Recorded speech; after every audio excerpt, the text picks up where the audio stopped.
Hi అండి. ఇప్పుడు మనం పునుగులు వేసుకోబోతున్నామండి. చూడండి.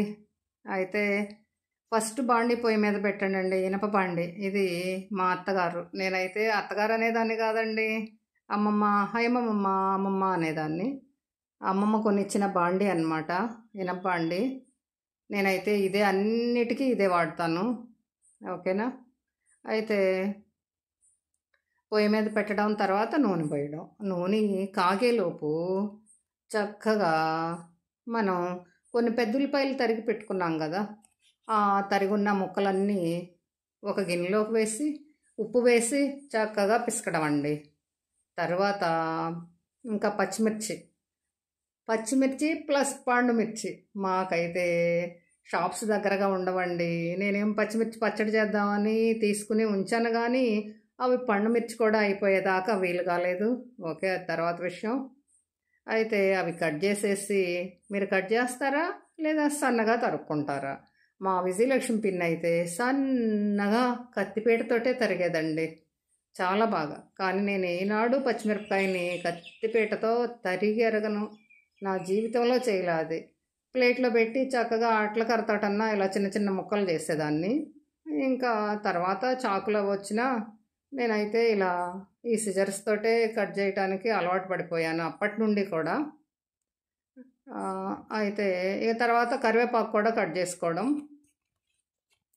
ఇంకా నూనె చాలా బాగా కాగిన తర్వాత ఇక అయినా ఏంటంటే ఇందాక వేసిన డబ్బాలో నూనె శాంతం చాలలేదు, ఇంకొంచెం నూనె పోసుకోవాల్సి వచ్చింది. సరిపోను నూనె పోసుకోవడం. అడుగునేదో కొంచెం నూనె ఉంటే మాత్రం పునుగులకు అవ్వదండి, కొంచెం ఎక్కువే పోసుకోవాలి. గారెలు పూర్ణాలన్నా అవుతాయి, కానీ ఈ పునుగులకు మాత్రం కొంచెం ఎక్కువ నూనె పోయాలి. తర్వాత జీలకర్ర నలిపి వేయడం, ఇంకా కారం మీరు తినగలిగినంత వేసుకోండి. నేను వేసిన పచ్చిమిర్చి ఈ కారము కొంచెం పెద్దవాళ్ళకైతే చాలా బాగుంటుంది నవలడానికి, కానీ చిట్టి చిట్టి పిల్లలు ఉన్న ఇంట్లో మాత్రం ఇన్ని పచ్చిమిర్చి చేస్తే వాళ్ళు మామూలుగా గొడవ పెట్టుకోరు పిల్లలు. సరేనా? ఇంకా వేసి మళ్ళీ కలిపేసి బాగా ఇంకా ఈ పునుగులు వేయటం స్టార్ట్ చేయటం అండి. పునుగులు కొంచెం పెద్దగా వేసుకోండి, చక్కగా ఉడుకుతాయి. ఎందుకంటే ఎక్కువ ఉల్లిపాయలు వేసాం కదా, అందువల్ల బాగా పెద్దవైనా వేయవచ్చు, చక్కగా లోపల ఉడుకుతాయి. ఇంత చిన్ని చిన్ని పునుగులు అయితే ఉల్లిపాయలు లేని వాటిలో అలా చిట్టి పునుగులు వేసుకునేవి, అది మా లక్ష్మి వేస్తుందండి, కొట్టు లక్ష్మి. చిట్టి చిట్టి పునుగులు అవి అవి వేరనమాట. అవి ఓ రోజు వేసి చూపిస్తా. లక్ష్మిని అడిగి తను ఎలా వేసిందో కనుక్కొని నేను కూడా వేసి చూపిస్తాను. అయితే ఇంకా ఇవి బాగా వేగాక తీసుకుని ఒక గిన్నెలో వేసుకోండి. చక్కగా గిన్నెలో వేసి తర్వాత ఒక ప్లేట్లోకి అమర్చుకుని పప్పుల పచ్చడితో తినండి. చాలా చాలా అద్భుత అనేలా ఉంటాయండి. అదండి ఈ పునుగుల ప్రోగ్రాం అది. ఓకేనా? అయితే మిగిలిన పునుగులన్నీ చక్కగా వేసుకుని దానిలో ఇవైతే ఒకరోజు ఉదయం వేస్తే సాయంత్రం దాకా ఉంటాయి. రేపు ఉదయం అయితే వద్దులేండి, ఈ రాత్రే ఆవజేసే పని పెట్టేసుకోండి, ఒకరోజు నిల్వ ఉంటాయి అన్నమాట. అయితే నాకేంటంటే దీనిలో ఈ వంటలు ఎవరెవరు బాగా చేస్తున్నారు ఏంటి అన్నది కూడా పెద్ద అవగాహన లేదు. నాకు కూడా వచ్చిన వరకు ఏదో నేను చేసి పెడుతున్నాను అంతే. చూడండి, మీ అందరూ చూసి ఎలా చేశానో చెప్పండి అంతే.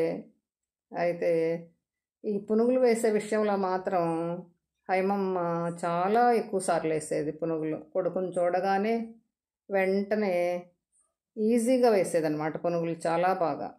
మా విజయలక్ష్మి పిన్ని ఇంకా ఈయన తోబుట్టువులు ముగ్గురు కూడా, అబ్బో మా వీరయ్యకి పునుగులంటే చాలా ఇష్టం, చాలా ఇష్టం అని గబా గబా గబా గబా పునుగులు వేసి పెట్టేసేవారు. నేను అంత బాగా వేయిపోయినా పర్వాలేదు, వాళ్ళు వేసినంత బాగా వేయకపోయినా కొంచెం నేను కూడా పునుగులు వేస్తాను. ఇంకా మా పిల్లల జనరేషన్లో ఎవరు వేస్తారో ఏంటో నాకు అంత బాగా తెలియదండి.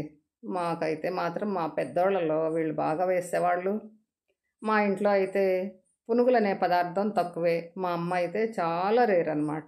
మా అమ్మ అయితే చాలా వెరైటీ వంటకాలు చేసేది అంతే. ఈ పునుగులు అనేది మాత్రం ఇక్కడే ఎక్కువ ప్రాక్టీసు, మాకు చాలా రేరుగా వేసేదమ్మ.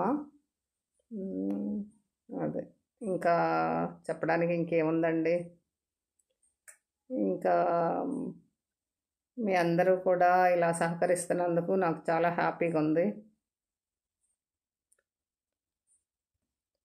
మై లైఫ్ బుక్ గౌతమి గారి వీడియోస్ చూడండి, చాలా బాగుంటున్నాయండి. మనందరం అనేక తీర్థయాత్రలకు వెళ్ళొచ్చినంత హ్యాపీగా చాలా బాగుంటుందన్నమాట. మనందరం శ్రీరంగము, ఉడిపి అన్నీ తిరిగి వచ్చినంత బాగా వీడియోలు పెడుతున్నారు ఆమె. మీరందరూ ఆ వీడియోలు చూడండి, చాలా బాగా తీస్తున్నారు.